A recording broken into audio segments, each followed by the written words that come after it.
Hello everyone. In this video, we are going to see important news snippets from the Hindu dated 29th of June 2026. Starting with our first article, we will relate this article from GS2, Cooperative Federalism.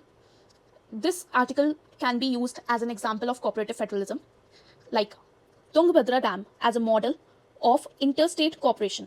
So cooperation मतलब cooperative federalism, interstate मतलब कुछ states मिलकर cooperation कर रहे हैं. तो कौन सी states हैं? कर्नाटका, तेलंगाना, आंध्र प्रदेश. प्लस यूनियन जल शक्ति मिनिस्टर, इन्होंने आपस में बैठकर तुंगभद्रा डैम का इंटेंशन था उसको सॉल्व कर लिया. They have talked about water resource management. कैसे? Through Tungabhadra board which will provide formal water sharing formula. Let us see Tungabhadra dam on map. Tungabhadra dam कौन सी रिवर पे होगा? तुंगभद्रा पे. और तुंगभद्रा रिवर का जब हम फ्लो देखते हैं तो यहाँ से होकर ये बॉर्डर पे फ्लो कर रहे हैं काफ़ी देर के लिए. अब ये जो इतनी लेंथ जो बॉर्डर पे फ्लो हो रही है, कौन से बॉर्डर पे हो रही है? कर्नाटका, तेलंगाना एंड आंध्र प्रदेश. सो अगर इसको कुछ इम्पैक्ट पड़ता है तो ये सारी स्टेट्स अफेक्ट होंगी. इसीलिए इन्होंने आपस में मिलकर वाटर शेयरिंग फार्मूला को बना लिया ताकि ये आपस में ना लड़े. और ये परफेक्ट एग्जाम्पल जाएगी कोऑपरेटिव फेडरलिज्म में. ग्राफी की बात करें तो तुंगभद्रा डैम कौन सी डिस्ट्रिक्ट में फॉल करेगा? कोपल डिस्ट्रिक्ट ऑफ कर्नाटका. और अगर हम इरिगेशन की बात करें तो सबसे ज़्यादा शेयर हमारे पास कर्नाटका के पास आएगा, then Andhra Pradesh and then Telangana. ये तो बात होगी कोऑपरेशन की, लेकिन कुछ एनवायरमेंटल प्रॉब्लम्स भी हैं, जैसे कि सिल्टेशन. सिल्टेशन हो जाएगी तो क्या हो जाएगा? रिड्यूस हो जाएगी स्टोरेज. अगर ऐसे सिल्टेशंस मतलब छोटे छोटे पत्थर, सैंड इकट्ठी हो जाएगी डैम में तो उससे क्या हो रहा है? स्टोरेज रिड्यूस हो रही है. स्टोरेज रिड्यूस होगी तो किस पे इम्पैक्ट पड़ेगा? इरिगेशन के ऊपर. इरिगेशन पानी कम मिलेगा तो किस पे इम्पैक्ट पड़ेगा? एग्रीकल्चर के ऊपर. और एग्रीकल्चर किसी एक स्टेट का इम्पैक्टेड नहीं रहेगा, तीनों स्टेट पर इम्पैक्ट पड़ेगा. और साथ में रिड्यूस हो रही है एबिलिटी टू कंट्रोल फ्लड्स. ये बात हमने कर ली किसकी? तुंगभद्रा डैम की. हमारे पास न्यू डिस्प्यूट आता है अपर भद्रा प्रोजेक्ट का. इसको हम मैप के थ्रू देखते हैं. तुंगभद्रा रिवर की बात करें तो ये दो सोर्सेज से मिलकर बनी है. First is Tunga and second is Bhadra. These rivers are originating from Chikmagaluru and then passes through Shivamogga separately and finally meet at Kudli. After that they flow and become Tungabhadra और यहाँ पे Tungabhadra dam आ जाता है. अच्छा, अब इसमें problem क्या है? अपर भद्रा प्रोजेक्ट में हम यहाँ से तुंग से लेंगे पानी और डालेंगे हम भद्रा में, और भद्रा से हम अलग अलग डिस्ट्रिक्ट्स में वो पानी पहुँचाएंगे, क्योंकि यहाँ पे क्या है, ये लीवर्ड साइड आ जाती है ना वेस्टर्न घाट्स की, तो यहाँ पे ड्रॉट प्रॉन एरियाज हैं. ठीक है. अब इसमें कंटेंशंस क्या है? आंध्र प्रदेश एंड तेलंगाना को लग रहा है कि ये पानी ऑलरेडी कम हो गया है तो उनके पास क्या आएगा? फॉर एग्जांपल अगर हम बात करें तो हमने नीचे से यहाँ से हमने पानी ऑलरेडी डिस्ट्रीब्यूट कर रहे हैं, मतलब कि हम ऑलरेडी डाइवर्ट कर रहे हैं. तो जब ये अलग स्टेट्स में जाना होगा, जैसे ऊपर तेलंगाना के पास और आंध्र प्रदेश के पास, तो ये कौन सी स्टेट्स बन जाएंगी? ये डाउन स्ट्रीम स्टेट्स बन जाएंगी. तो अपस्ट्रीम प्रोजेक्ट मतलब अभी हमने ऊपर से जो पानी आ रहा था वो ऑलरेडी कंट्रोल कर लिया हमने, और डाउनस्ट्रीम में पानी अब कम जाएगा. आई होप आपको समझ लगती होगी. इश्यूज की बात करें तो ये प्रोजेक्ट स्पेसिफिक इश्यूज क्या हैं? सबसे पहली बात है फंडिंग की. यूनियन गवर्नमेंट ने 2023-24 के बजट में ये प्रोजेक्ट को प्रपोज किया था, लेकिन आउट ऑफ सडन ये प्रोजेक्ट को सेंट्रल स्कीम से निकाल दिया.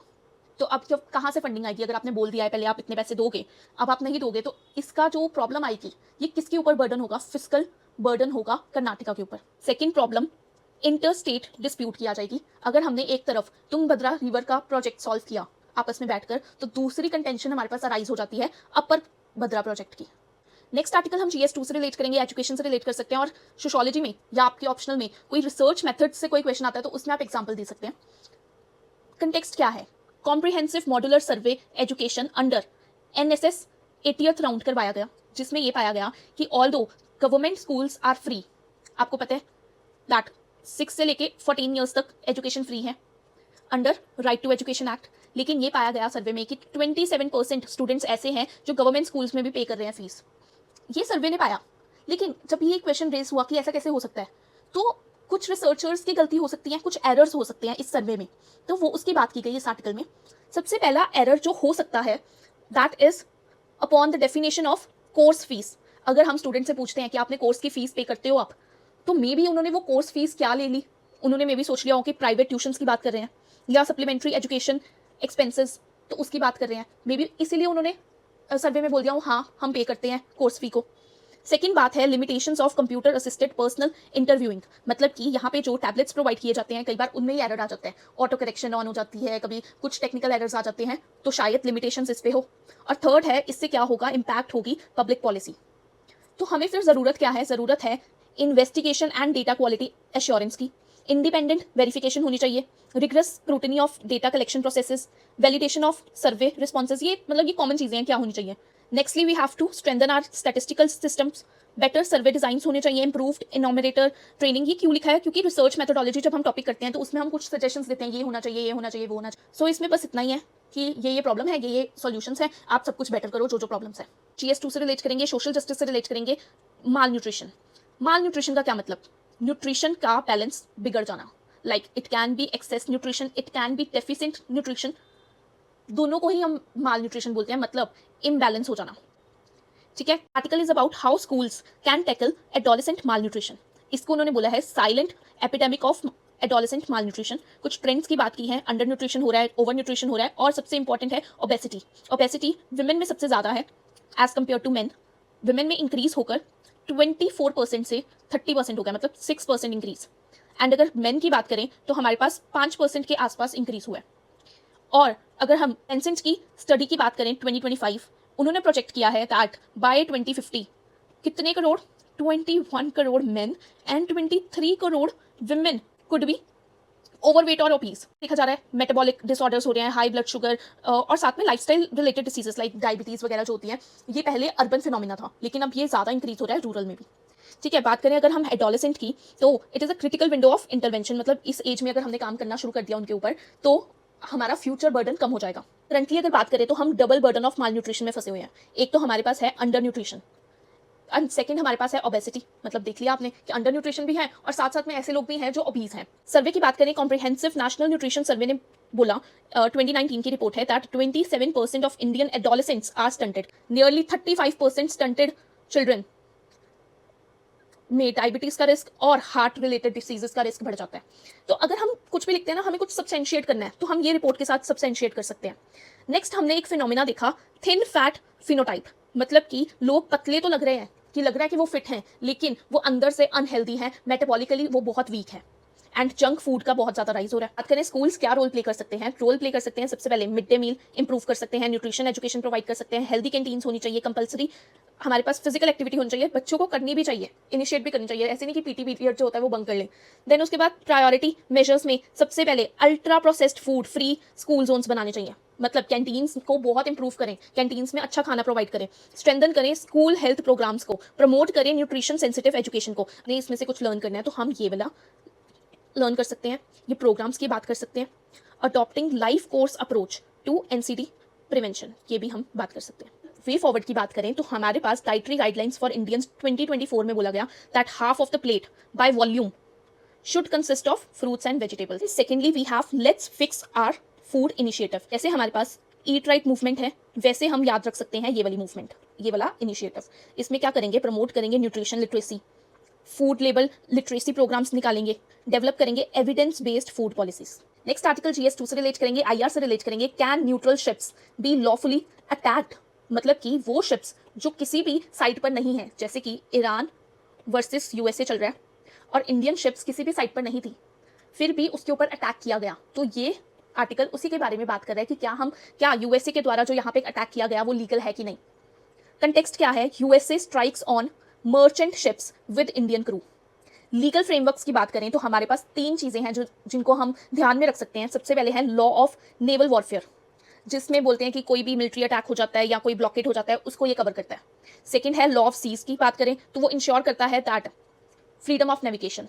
एंड थर्ड बात करें इंटरनेशनल ह्यूमैनिटेरियन लॉ की, जो प्रोटेक्ट करता है सिविलियंस को, उनके ऊपर कोई अटैक नहीं होना चाहिए। Neutral commerce from unnecessary interference. तो अटैक करना कौन सी शिप्स पे अलाउड है, क्या न्यूट्रल शिप्स के ऊपर अलाउड है? हाँ अलाउड है, अगर उनका वो न्यूट्रल शिप जो पास कर रही है उसका ऑब्जेक्टिव क्या हो, मिलिट्री ऑब्जेक्टिव हो, मतलब उसने कोई लॉ को ब्रीच किया हो, उसके पास कुछ ऐसी मिसाइल्स हो या ऐसी कोई मटेरियल वो कैरी कर रहा हो, ओपोनेंट को हेल्प कर सकता है, तब उस शिप के ऊपर अटैक हो सकता है। So the protection that has been provided above is not absolute. एक और क्वेश्चन आता है कि क्या ऑयल टैंकर्स के ऊपर अटैक हो सकता है? तो हाँ, ऑयल टैंकर के ऊपर भी हो सकता है अगर oil is clearly for enemy military use. Normal trade के ऊपर कोई नहीं होगा, जहाँ पे मिलिट्री मतलब अगर आप कोई भी कमर्स में हेल्प कर रहे हो मिलिट्री किसी और ओपोनेंट को तो तब अटैक हो सकता है, या आप ऑयल कैरी कर रहे हो एनिमी को हेल्प करने के लिए तब आपकी शिप के ऊपर अटैक हो सकता है। नेक्स्ट हमारे पास कुछ इश्यूज आ जाते हैं, मतलब ये अटैक आप कर सकते हो लेकिन इन अटैक्स को करने के लिए आपको फॉलो करना होगा यूनाइटेड नेशंस का चार्टर। अब उस चार्टर में क्या लिखा है कि अगर आप कोई भी फोर्स को अगर फॉलो करते हो, मतलब कोई भी फोर्स लगाते हो, तो वो फोर्स लीगल होनी चाहिए। अपने आप से पहले पूछो, अटैक करने लगे हो तो आप अपने आप से 2 क्वेश्चंस पूछो, is use of force legal, second is conduct in war legal, and आपको फेयर चांस देना चाहिए टू द शिप जिसके ऊपर आप अटैक कर रहे हो टू प्रोटेक्ट देमसेल्व्स। इंडिया के पास लीगल ऑप्शंस क्या अवेलेबल है? ये जो भी डेथ्स हुई हैं ये एक डिप्लोमेटिक इशू नहीं है कि हम बात कर कर सुलझा लें, ये एक लीगल इशू है। तो हमें क्या फॉलो करना चाहिए? डॉक्ट्रीन ऑफ डिप्लोमेटिक प्रोटेक्शन, जिसमें बोला गया that any state can take up the claims on the behalf of the nationals if they are injured by internationally wrongful act. कि मतलब अगर किसी ने कुछ गलत किया है तो हमारे नेशनल्स के लिए हमें खड़े होना होगा। हम क्या कर सकते हैं? हम सीख कर सकते हैं, एक्सप्लेनेशंस को डिमांड कर सकते हैं, अकाउंटेबिलिटी को, इंडिपेंडेंट इन्वेस्टिगेशन को इनिशिएट करा सकते हैं, कंपेंसेशन सीख कर सकते हैं, एंड इंटरनेशनल फोरम्स के ऊपर हम ये वाला क्वेश्चन रेज कर सकते हैं। से रिलेट करेंगे, आईआर से रिलेट करेंगे। इस आर्टिकल में हम बात करेंगे सेशल्स एंड इंडिया के रिलेशंस की।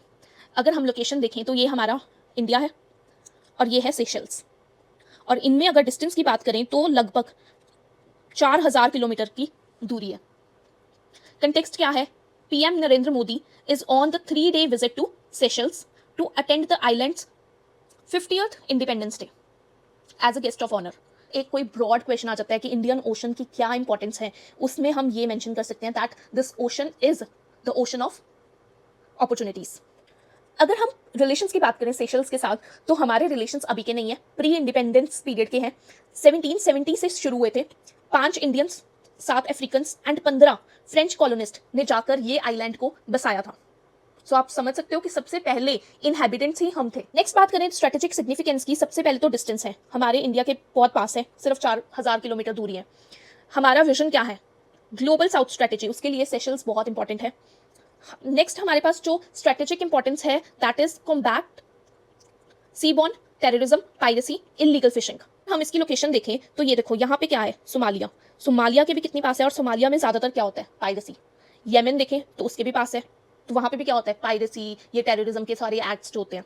तो इसके लिए हमारे पास यहाँ पे अपना एक होल्ड बनाना बहुत जरूरी है। होल्ड बनाना हमारा इसलिए भी जरूरी है क्योंकि हमें चाइना की जो एक्सपैंडिंग पॉलिसीज हैं उनको कर्ब करना है, और ये इंपॉर्टेंट है सी लाइंस ऑफ कम्युनिकेशन के लिए। इस बात करें डिप्लोमेटिक टाइज की तो जब वो इंडिपेंडेंट हुआ तभी हमने एस्टैब्लिश कर ली, that is in 1976।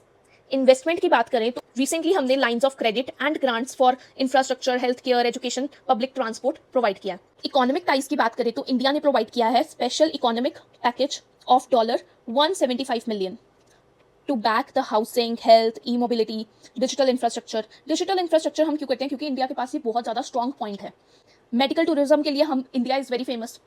Then aim है to modernise Seychelles economy through UPI, health care, agriculture, banking. बात करें डिफेंस की तो हमारे पास एक मिलिट्री एक्सरसाइज आती है इंडिया और सेशल्स के बीच में, दैट इज लैमित्य। अब हम इसको कैसे याद करेंगे? देखो, लै मित्र मतलब कि मित्र मतलब फ्रेंडशिप, तो लैमित्य ऐसे करके मतलब याद कर सकते हैं हम कि लैमित्य, कि लै मित्र, लैमित्य। गिफ्ट की बात करें तो इंडिया ने अभी फास्ट पेट्रोल वेसल गिफ्ट किया है जिसका नाम है PS Lespwar to Seychelles coast guard. People to people ties की बात करें तो हम वहाँ का जो 5% पॉपुलेशन है वो है पर्सन्स ऑफ इंडियन ओरिजिन। और एग्जाम्पल लिख सकते हैं हम पीपल टू पीपल टाइज को बूस्ट करने के लिए more than 1% of the population professional training receive करती है इंडिया से। कल्चरल की बात करें तो हमारे पास 2 एग्जाम्पल्स आ जाती हैं। सबसे पहला एग्जाम्पल है महात्मा गांधी जी का स्टैचू जो पीस पार्क में लगाया गया along side Nelson Mandela. Second is प्रवासी भारतीय सम्मान अवार्ड जो इंडिया का है, वो भी हमने प्रोवाइड किया था किसको? जस्टिस डी करुणाकरन को, जो कि सुप्रीम कोर्ट के जस्टिस हैं सेशल्स के। ये क्यों प्रोवाइड किया था? बिकॉज ऑफ उनका काफ़ी अच्छा काम था इंडिया के प्रति। इन्वायरमेंट की बात करें तो सेशल्स क्या है? स्मॉल आइलैंड डेवलपिंग नेशन, तो हमारे लिए इंपॉर्टेंट बन जाता है क्योंकि क्लाइमेट चेंज हो रहा है। तो इसीलिए पीएम को क्या मिला? हमारे पीएम को उन्होंने प्रोवाइड किया इन्वायरमेंटल लीडरशिप के तौर पे एक ऑनर जिसको बोलते हैं गार्डियन ऑफ ब्लू हॉरिजोन। मतलब Indian PM is working towards environment. Plus Seychelles ने ज्वाइन कर लिया CDRI। हमारे पास लास्ट में आता है कंक्लूजन, और कंक्लूजन में अगर कोई भी कंट्री आ जाती है जो इंडियन ओशन रीजन में है तो हम उसको लिख सकते हैं कि विजन महासागर के लिए बहुत इंपॉर्टेंट है। नेक्स्ट हम बात करेंगे GS2 से, IR से रिलेट करेंगे, यूके इंडिया FTA। अब इस आर्टिकल में गिवन था कि ये ऐसा FTA है जो सारे FTA से अलग है। क्यों है? क्योंकि यहाँ पे दोनों कंट्रीज को बेनिफिट हो रहा है। सबसे पहले इकोनॉमी की बात करें तो अगर इंडिया की इकोनॉमी गेन करेगी तो यूके की इकोनॉमी भी गेन करेगी, तो इसीलिए दोनों के बीच में अच्छे टाइज मेंटेन रहेंगे। 99% हमें अगर रिलीफ मिल रही है तो उनकी चीज़ों को भी 90% रिलीफ मिल रही है। हमारे यहाँ पे MSME को बहुत सपोर्ट मिलेगी, लेबर इंटेंसिव सेक्टर को बहुत सपोर्ट मिलेगी, रीजनल बिजनेसेस को बहुत सपोर्ट मिलेगी, क्योंकि हमने प्रोसीजर्स को कम कर दिया है, इंप्रूव कर दिया है कस्टम प्रोसीजर्स को, रिड्यूस कर दिया है कंप्लायंस बर्डन को। ये कीवर्ड बहुत इंपॉर्टेंट है, ये हमने न्यूजीलैंड वाला जब रिलेशन डिस्कस किया था उसमें भी यूज़ किया था।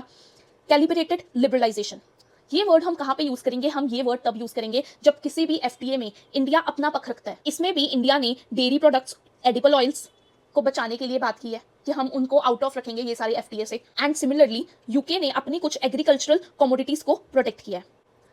ये भी बहुत इंटरेस्टिंग है। एक हमने यहाँ से ये कैलिब्रेटेड लिबरलाइजेशन याद रखना है, एक हमने याद रखना है वैल्यू बेस्ड चैप्टर्स। मतलब ये ऐसा एक FTA है जिसमें हम वैल्यूज की भी बात कर रहे हैं, हम एंटी करप्शन की बात कर रहे हैं, हम जेंडर इंक्लूजन की बात कर रहे हैं, लेबर स्टैंडर्ड्स, एनवायरमेंटल कमिटमेंट्स, ये भी इंपॉर्टेंट है। Integration with global value chains, India का क्या गोल है कि वो ग्लोबल वैल्यू चेन में एक ऐसा अहम एलिमेंट बन जाए जिसकी वजह से कभी भी उसको मतलब कोई और डरा ना सके।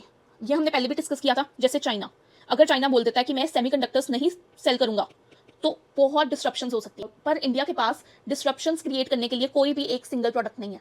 हम बहुत स्मॉल पार्ट हैं ये ग्लोबल वैल्यू चेन के, तो हमें इंटीग्रेट करना है एट अ डीपर लेवल। और वे अहेड क्या है? वे अहेड में भी ये इंपॉर्टेंट है, रूल्स ऑफ ओरिजिन को अपहेल्ड रखो, सप्लाई चेन मैपिंग होनी चाहिए। रूल्स ऑफ ओरिजिन क्यों कर रहे हैं? क्योंकि चाइना से प्रोडक्ट डंपिंग ना हो, और सप्लाई चेन मैपिंग कर रहे हैं, यही बात है कि हमें पता हो कि कहाँ से चीज़ें आ रही हैं, और कंप्लायंस स्टैंडर्ड्स को अपहेल्ड करो। नेक्स्ट आर्टिकल हम GS3 से रिलेट करेंगे, साइंस एंड टेक से रिलेट करेंगे, AI से रिलेट करेंगे।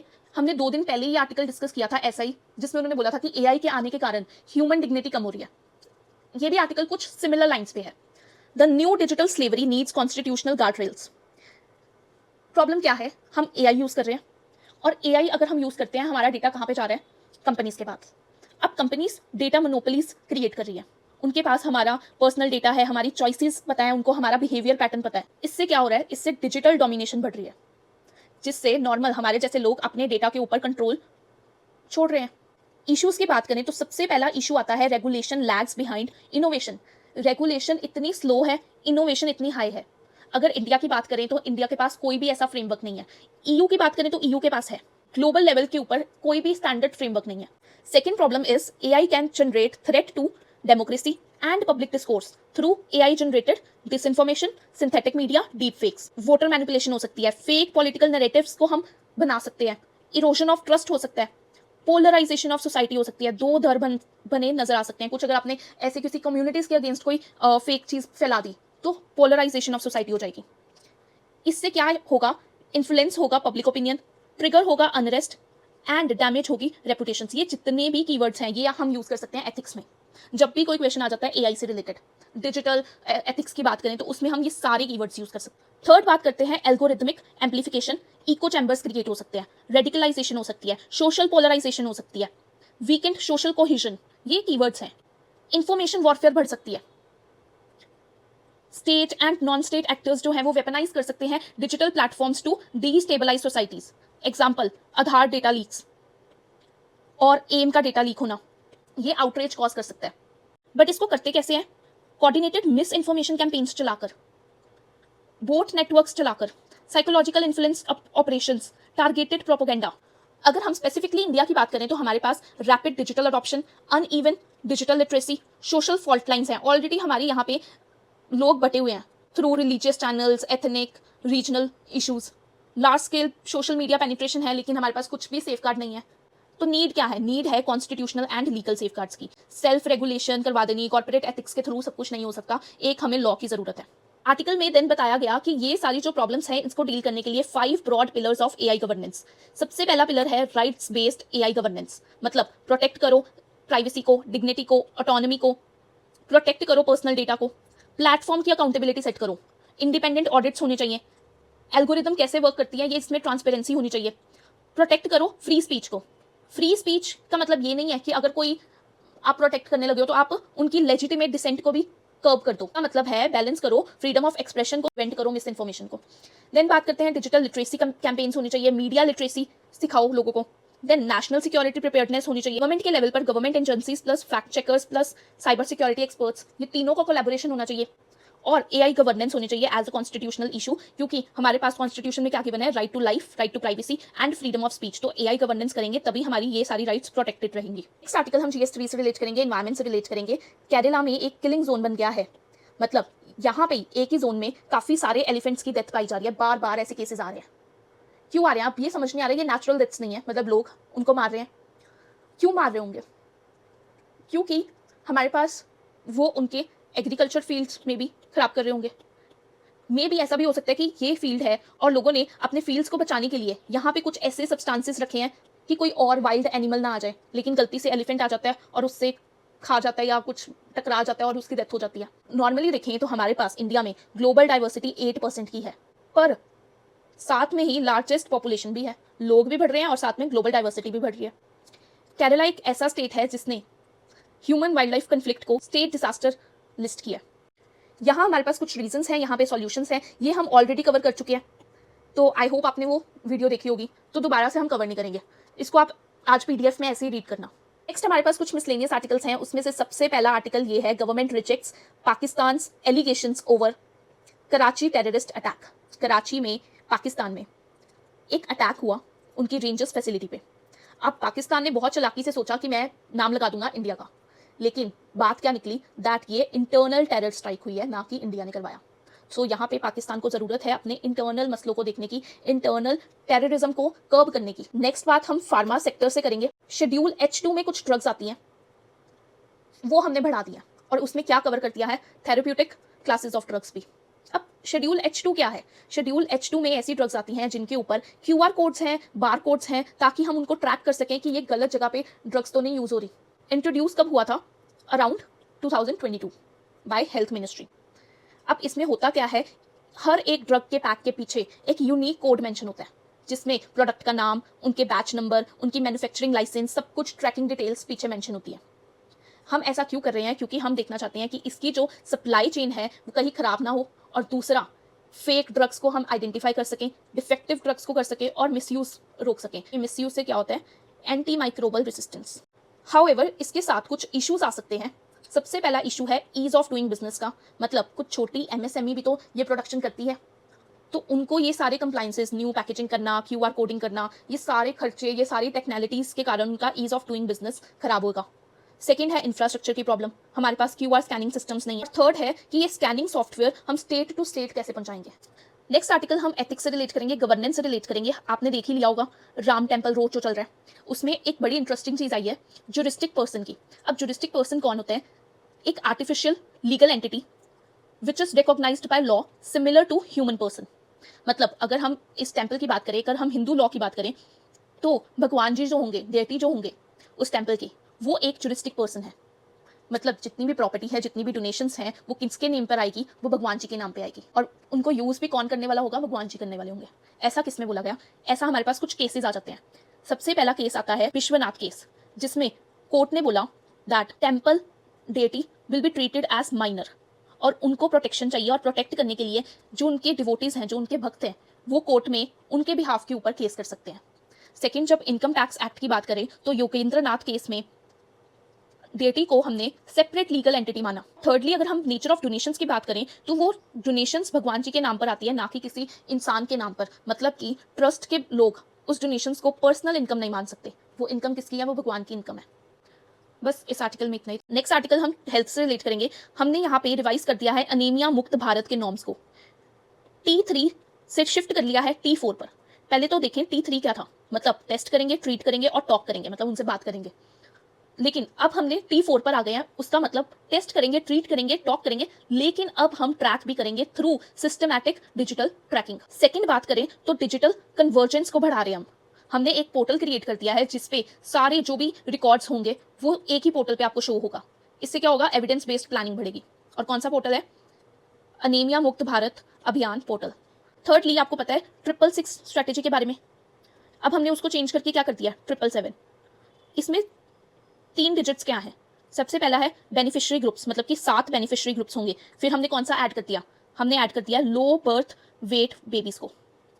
सेकेंड 7 इज फॉर इंटरवेंशंस, हमने एक और इंटरवेंशन ऐड कर दी है ईटिंग राइट की। थर्ड इज इंस्टीट्यूशनल मैकेनिज्म्स, और इसमें हमने डिजिटल मॉनिटरिंग को ऐड कर दिया। अगला साइंस एंड टेक से रिलेट करेंगे, कंटेक्चुअल मल्टी आर्म्ड बैंडेड।